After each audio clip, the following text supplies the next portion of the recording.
स्थानिक स्वराज्य संस्था निवडणुकीच्या अनुषंगानं काँग्रेसच्या वतीनं बैठकाचं सत्र सुरू आहे।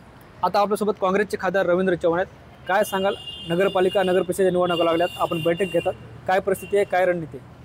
आम्ही आज नांदेड जिल्ह्यातल्या सर्व प्रमुख प्रदेशचे कार्यकारिणी सदस्य असतील, सर्व जिल्ह्याचे जिल्हाध्यक्ष प्रमुख सदस्य असतील, पदाधिकारी असतील, यांनी होऊ घातलेल्या स्थानिक स्वराज्य संस्थांच्या ज्या नगरपालिकेच्या निवडणुका आहेत त्या अनुषंगाने सर्व नगरपालिकेचा आढावा त्या ठिकाणी घेतलेला आहे।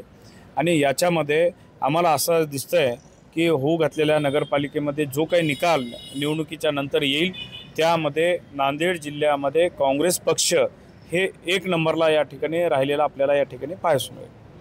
आपण बघतो विधानसभेला जे काँग्रेसची मोठ्या प्रमाणात पिछेहाट झाली होती, अशोकराव चव्हाण काँग्रेसमध्ये असताना महानगरपालिका असतील, जिल्हा परिषद असतील, ते काँग्रेसच्या ताब्यात होत्या, आता ते तुमच्यासोबत नाहीत, काय परिस्थिती असेल? निश्चितच आपण बघू शकता की येणाऱ्या काळात सुद्धा जी नांदेड जिल्ह्यातली जनता आहे ही सेक्युलर विचारसरणीची जनता आहे आणि पूर्वीपासूनच नांदेड हा काँग्रेसचा गड राहिलेला आहे।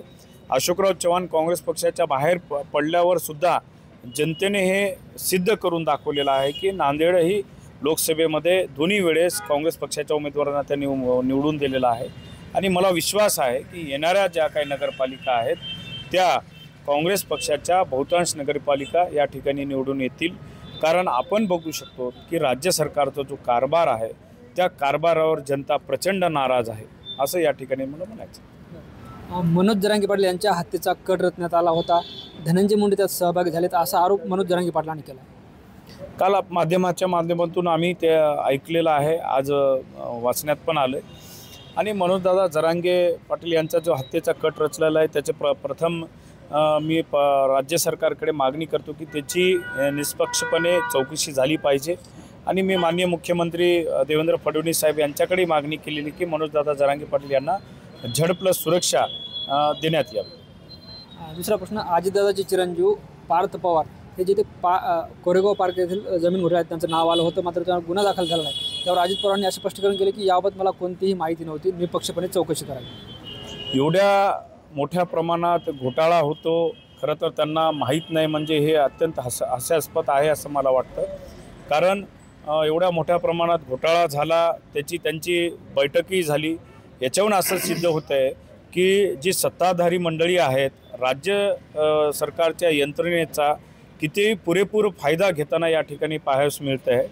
आणि त्यांनी एक विशेष चौकशी या ठिकाणी नेमावी आणि लवकर त्यामध्ये कोणीही दोषी असतील त्यांना त्यांच्यावर कारवाई करावी। महाविकास आघाडीतील मित्रपक्षासोबत महाविकास आघाडी होणार आहे तुमची परत? निश्चितच नांदेड जिल्ह्यामध्ये आम्ही काँग्रेस आणि महाविकास आघाडीतील जे आमचे मित्रपक्ष आहेत किंवा आमचे समविचारी पक्ष जे असतील त्यांना या ठिकाणी बोलणी करत आहोत आणि जिथं जमेल त्या ठिकाणी आम्ही महाविकास आघाडी करण्याचाही प्रयत्न आमचा या ठिकाणी राहील।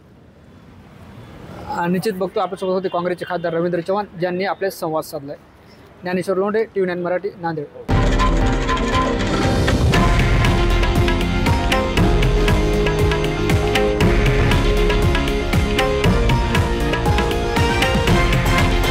हे आहे देशातील नंबर 1 न्यूज नेटवर्क आणि आपण पाहत आहात TV9 मराठी, एकमेव।